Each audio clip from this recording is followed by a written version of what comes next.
Hello student, once again you all welcome the wonderful session of the Core Biology Institute में sir आप सभी लोगों का फिर से बहुत स्वागत करता हूं।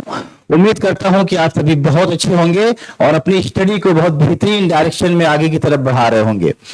स्टूडेंट, कोर बायोलॉजी इंस्टीट्यूट के ऊपर मैंने जो बैच आपके लिए स्टार्ट किया, प्रारंभ बैच, अभी तक की हमारी और आपकी जो जर्नी रही है क्लास 10th बायोलॉजी के पहले चैप्टर में वो केवल 4 लेक्चर्स की रही है। और प्रीवियस लेक्चर में हमने पढ़ा था कि न्यूट्रिशन क्या होता है, और आज का जो हमारा टॉपिक है वो है बेटा mode of nutrition. Mode of nutrition.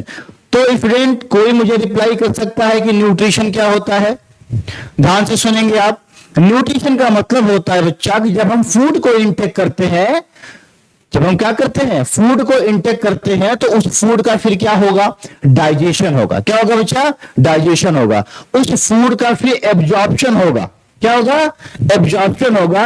उस फूड से निकले हुए जितने भी मटेरियल हैं, उस पूरे मटेरियल्स का बॉडी के अंदर ट्रांसपोर्टेशन कर दिया जाएगा और उससे हमें क्या मिल जाएगी?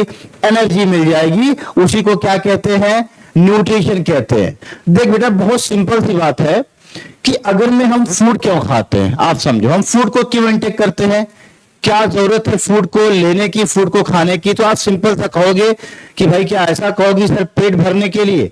नहीं भाई, ऐसा नहीं है। फूड को इंटेक हम इसलिए करते हैं बच्चा कि उस फूड से हमें एनर्जी मिले, हमारी सेल्स रिपेयर हो। क्या हो? हमारी सेल्स रिपेयर हो, हमारी ग्रोथ हो, डेवलपमेंट हो। इस वजह से हम फूड को इंटेक करते हैं, तो उसी को न्यूट्रिशन कहते हैं। क्या कहते हैं? न्यूट्रिशन। तो चलिए स्टार्ट करते हैं आज का एक इंपॉर्टेंट टॉपिक, जहां पर हम न्यूट्रिशन को कैटेगराइज करेंगे अलग अलग कैटेगरीज के अंदर। ठीक है बेटा? टॉपिक का नाम है मोड ऑफ न्यूट्रिशन। तो let's start the very important topic, mode of nutrition. क्या होता है बेटा ये?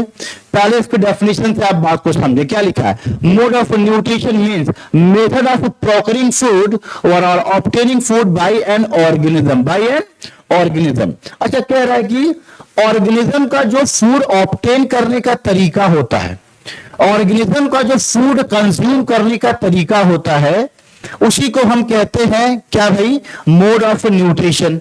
Mode of nutrition. लेकिन आपका क्वेश्चन यहां पर होना चाहिए कि सर फिर न्यूट्रिशन को कैटेगराइज करने की क्या जरूरत हुई, उसको अलग अलग कैटेगरीज में क्या रखने की जरूरत आ गई? तो उसके लिए आंसर होता है बच्चा कि हमारे अर्थ पे अलग अलग टाइप्स के लिविंग बॉडीज पाए जाते हैं, अलग अलग टाइप्स के लिविंग ऑर्गेनिज्म है। फॉर एग्जांपल बैक्टीरिया है, ठीक है बेटा, एनिमल्स है, ह्यूमंस है, प्लांट्स है, सारे के सारे लिविंग बॉडीज है, लिविंग ऑर्गेनिज्म है। क्या सबका फूड इंटेक करने का तरीका एक जैसा है? आप कहोगे बिल्कुल नहीं सर, बिकॉज ऑफ ह्यूमन अलग तरीके से फूड को इंटेक करता है, बैक्टीरिया अलग तरीके से अपने फूड को कंज्यूम करता है, प्लांट अलग तरीके से अपने फूड की प्रिपरेशन करता है। तो जब सभी ऑर्गेनिज्म की फूड को इंटेक करने का तरीका, न्यूट्रिशन लेने का तरीका डिफरेंट टाइप्स का है, तो डेफिनेटली हम न्यूट्रिशन को क्या करेंगे? कैटेगराइज करेंगे बेटा, डिवाइड करेंगे अलग अलग कैटेगरीज में। ठीक है? तो आइए देखते हैं, अब स्टार्ट करते हैं कि न्यूट्रिशन की कौन कौन सी कैटेगरीज है। आज तो केवल मैं आपको ये रे चार्ट पढ़ाऊंगा। ठीक है?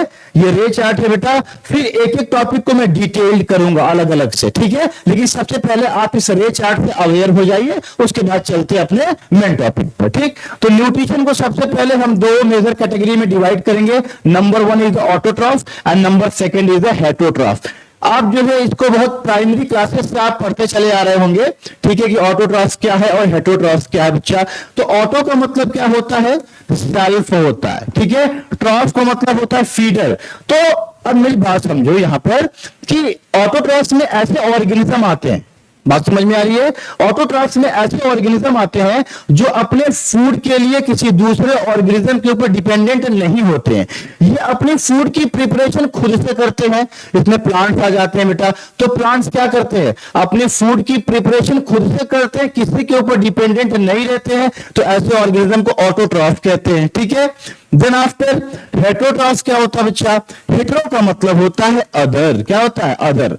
तो हेटरोट्रॉफ्स में ऐसे ऑर्गेनिज्म आएंगे जो अपने फूड के लिए किसी दूसरे के ऊपर डिपेंडेंट होते हैं, उनको क्या कहते हैं? हेटरोट्रॉफ्स कहते हैं। फॉर एग्जांपल इसमें ह्यूमन आ जाएगा और एनिमल्स आ जाएंगे, human and animals. For example कोई मैंगो का ट्री है मान लो, ठीक है, हम गए मैंगो के प्लांट पे से मैंने एक जो है मैंगो को तोड़ लिया और फिर खा लिया। इसका मतलब क्या है कि मैं उस मैंगो के ट्री के ऊपर क्या हूं, डिपेंडेंट हूं। क्या हूं, डिपेंडेंट हूं। समझ में आ रहा, अपने फूड के लिए। तो मैं क्या हो गया भैया, हेटरोट्रॉफ हो गया।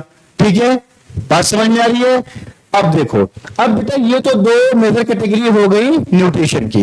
अब हम ऑटोट्रॉफ्स को फिर दो कैटेगरी में डिवाइड कर देते हैं। ठीक है, एक को कहते हैं फोटो ऑटोट्रॉफ। देखो बेटा यहां क्या लिखा है, फोटो ऑटोट्रॉफिक न्यूट्रिशन है ये। ठीक है, तो फोटो ऑटोट्रॉफिक न्यूट्रिशन का मतलब क्या होता है, फोटो का मतलब होता है लाइट। फोटो का मतलब क्या होता है बच्चा, लाइट होता है। समझ में आ रहा है, फोटो का मतलब क्या होता है, लाइट होता है। तो ऐसे ऑर्गेनिज्म जो अपने फूड के लिए सनलाइट के ऊपर डिपेंडेंट होते हैं, लाइट के ऊपर डिपेंडेंट होते हैं, उनको फोटो ऑटोट्रॉफिक ऑर्गेनिज्म कहते हैं। और ऐसे न्यूट्रिशन को क्या कहते हैं, फोटो ऑटोट्रॉफिक न्यूट्रिशन कहते हैं। इसमें एग्जांपल आपका आ जाएगा बच्चा, इसमें एग्जांपल आपका आ जाएगा ग्रीन प्लांट। क्या आ जाएगा बच्चा, green plant and cyanobacteria. Bacteria, समझ में आ रहा है। साइनो बैक्टीरिया को हम ब्लू ग्रीन एल्गी भी कहते हैं। क्या कहते हैं बेटा, blue green algae.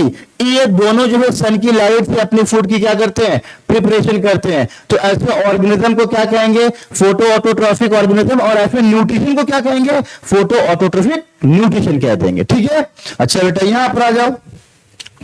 Chemo autotrophic nutrition क्या होता है बच्चा, देख कीमो का मतलब क्या होता है, केमिकल्स। कीमो का मतलब क्या होता है, जब मैं आपको इसको डिटेल में पढ़ाऊंगा एक एक टॉपिक को, तो वहां पर एग्जांपल दूंगा आपको। बेटा कीमो ऑटोट्रॉफिक न्यूट्रिशन का मतलब है कि ऐसे ऑर्गेनिज्म जो अपनी फूड की सिंथेसिस, केमिकल के थ्रू करते हो। किसके थ्रू करते हो, केमिकल्स के थ्रू करते हो, उसको क्या कहते हैं, कीमो ऑटोट्रॉफिक ऑर्गेनिज्म। और वैसे न्यूट्रिशन को क्या कह देते हैं, कीमो ऑटोट्रॉफिक न्यूट्रिशन कह देते हैं। समझ में आ रहा है, ओके जी। फिर आ जाइए, ये तो ऑटोट्रॉफिक की दो मेन कैटेगरी हो गई बेटा, photoautotrophic nutrition and chemoautotrophic nutrition. Then after heterotrophic nutrition में तीन कैटेगरी है बेटा। Number one saprophytic nutrition, parasitic nutrition and holozoic nutrition. समझ में आ रहा है। अब चलो भी, अब देखो यहां पर ये सैप्रोफिटिक न्यूट्रिशन क्या होता है, बात सुनो एकदम ध्यान से सुनना, क्योंकि ये अभी मैं आपका बेस तैयार कर रहा हूं, फिर आपको डिटेल में पढ़ाना है मुझे। बेटा सैप्रोफाइटिक न्यूट्रिशन का मतलब क्या होता है, द ऑर्गेनिज्म, ठीक है, always depend on the dead and decaying material called saprophytic organism. ऐसे ऑर्गेनिज्म जो अपने फूड के लिए हमेशा सड़े गले पदार्थों के ऊपर निर्भर होते हैं। ऐसे ऑर्गेनिज्म जो अपने न्यूट्रिशन के लिए हमेशा डेड एंड डिकेइंग मटेरियल के ऊपर डिपेंडेंट होते हैं, उनको क्या कहते हैं, सैप्रोफाइटिक ऑर्गेनिज्म। और वैसे न्यूट्रिशन को क्या कह देंगे, सैप्रोफिटिक न्यूट्रिशन। इसमें एग्जांपल आ जाएगा बेटा फंजाई। क्या आ जाएगा इसमें example, fungi plus bacteria. Fungi plus bacteria. तो पहले तो फिलहाल में आप याद रखें कि सैप्रोफाइट क्या होता है। ऐसे ऑर्गेनिज्म जो अपने फूड के लिए, अपने न्यूट्रिशन के लिए हमेशा डेड एंड डिकेइंग ऑर्गेनिज्म के ऊपर डिपेंडेंट होते हैं, सड़े गले पदार्थों के ऊपर निर्भर रहते हैं, उनको हम सैप्रोफाइट कहते हैं बच्चा। ठीक है, चलिए अब पैरासाइट न्यूट्रिशन क्या होता है बेटा, पैरासाइट न्यूट्रिशन क्या होता है भाई, देखो पैरासाइट न्यूट्रिशन का मतलब होता है कि इसमें जो ऑर्गेनिज्म आएंगे वो हमेशा डिपेंड होंगे। क्या होंगे, हमेशा डिपेंड होंगे होस्ट के ऊपर। किसके ऊपर, होस्ट के ऊपर। फॉर एग्जांपल एनसीईआरटी इसमें एग्जांपल आपको क्या क्या दे रही है बेटा, लाइस कह रही है। क्या कह रही है एनसीईआरटी, लाइस कह रही है, टैप वार्म कह रही है, टैप वार्म कह रही है, और अमर बेल लिख रही है, अमर बेल। अब ये होता क्या है, पहले मेरी बात सुनो। देखो कभी कभी सर में लाइस पड़ जाता है, जू, सर में क्या हो जाता है, जू हो जाता है। तो भाई हम क्या हो गए, अगर मैं सर में लाइस है, जू है, तो हम क्या हो गए, उसके होस्ट हो गए। लाइस हमारा गेस्ट हो गया, वो हमारे सर में हमसे फूड ले रहा है, हमसे क्या ले रहा है, फूड ले रहा है। ठीक है, तो ऐसे न्यूट्रिशन को पैरासिटिक न्यूट्रिशन कहते हैं। फॉर एग्जाम्पल एक और एग्जाम्पल लीजिए, आपने अमर बेल का नाम सुना होगा बेटा, क्या नाम सुना होगा, अमर बेल। अमर बेल क्या होता है, कैस्केटा प्लांट कहते हैं उसको। चलो डिटेल में जब पढ़ाऊंगा तो वहां पर सारी बातें समझाऊंगा आपको। अमर बेल का मतलब क्या होता है, कभी आपने कोई, मान लो ये मेरी पेन है, ये कोई प्लांट समझो इसको बेटा, ये कोई प्लांट है, ठीक है। ये प्लांट है। कभी कभी कुछ प्लांट के ऊपर ऐसे कुछ और प्लांट उसको ऐसे लपेटते हुए ऊपर की तरफ चढ़ जाते हैं। आपने देखा होगा कुछ प्लांट ऐसे लपेटते हुए ऊपर की तरफ क्या होते हैं, मेन प्लांट से ऊपर की तरफ चढ़ जाते हैं। तो मतलब ऐसा क्यों हो रहा है, क्योंकि जो मेन प्लांट है उस पर ये अमरबेल उसको लपेट के ऐसे ऊपर की तरफ चढ़ गई है, मतलब वो उस प्लांट से अपना फूड ले रही है। तो मेन प्लांट क्या हो गया, ये होस्ट हो गया और जो अमरबेल है वो गेस्ट हो गया। ऐसा समझ लो। तो ऐसे न्यूट्रिशन को पैरासिटिक न्यूट्रिशन कहते हैं बेटा, घबराने की जरूरत नहीं है। कभी कभी इंसान के इंटेस्टाइन में टाइप वार्म आ जाता है बेटा, ठीक है। चलो अभी टाइप वार्म की बात नहीं करेंगे, बाद में करेंगे। आ जाइए होलोजोइक न्यूट्रिशन की बात कर लेते हैं बेटा। होलोजोइक न्यूट्रिशन में एग्जांपल आपका आ जाएगा अमीबा। क्या आ जाएगा, अमीबा आ जाएगा। और क्या आ जाएगा, ह्यूमन के अंदर भी कैसा होता है, होलोजोइक न्यूट्रिशन होता है। लेकिन इसका मतलब क्या होता है पहले ये समझ लो। देखो होलोजोइक न्यूट्रिशन का मतलब होता है बच्चा कि जब हम फूड को इनटेक कर लेंगे, क्या कर लेंगे, ध्यान से समझना, जब हम फूड को इनटेक करेंगे तो हम खुद से उस फूड का डाइजेशन करेंगे।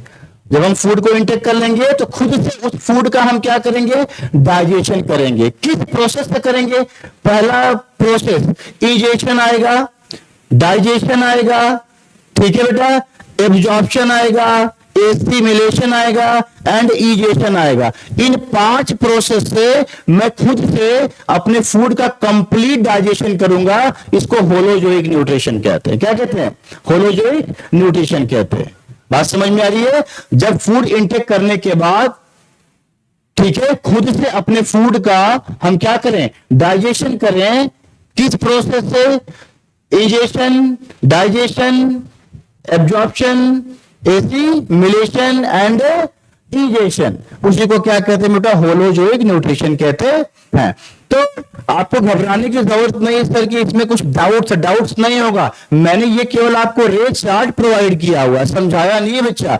अब मैं जब एक एक टॉपिक को उठाऊंगा, ऑटोट्रॉफिक को उठाऊंगा, फिर कीमो को, ठीक है, फोटो को और हेटेरो में, ये सारी टॉपिक्स, तो हर एक के बारे में डिटेल में हमें पढ़ना है। तो पहली तौर पे आप अभी क्लास में याद करें, ऑटोट्रॉफिक न्यूट्रिशन, न्यूट्रिशन को पहले हम 2 कैटेगरी में डिवाइड करते हैं बच्चा, किसमें, ऑटोट्रॉफ एंड हेटरोट्रॉफ। उसके बाद हेटरोट्रॉफ, ऑटोट्रॉफ को हम 2 कैटेगरी में डिवाइड कर देते हैं बेटा, photo autotrophic and chemo autotrophic. Hetero autotrophic nutrition को हम 3 पार्ट में डिवाइड करते हैं, saprophytic, parasitic and holozoic nutrition. तो ये रे चार्ट तो सबसे पहले आपके दिमाग में होना चाहिए, नोट कर ले, स्क्रीनशॉट ले ले बेटा इसका, ठीक है। देन आफ्टर एक एक को हम डिटेल करेंगे। चलिए, मे भी आपको ये पूरा टॉपिक समझ में आया होगा रे चार्ट बेटा। अब हम अपने नेक्स्ट टॉपिक में बात करेंगे ऑटोट्रॉफिक न्यूट्रिशन की, जहां पर हम डिटेल स्टडी करेंगे प्लांट के फोटोसिंथेसिस के बारे में। तब तक के लिए सभी को best of luck student. Hard work करना है इस एकेडमिक ईयर में। आप सभी बच्चों को क्या करना है भाई, बहुत बेहतरीन मार्क्स अचीव करना है और अपने सपनों को साकार करना है।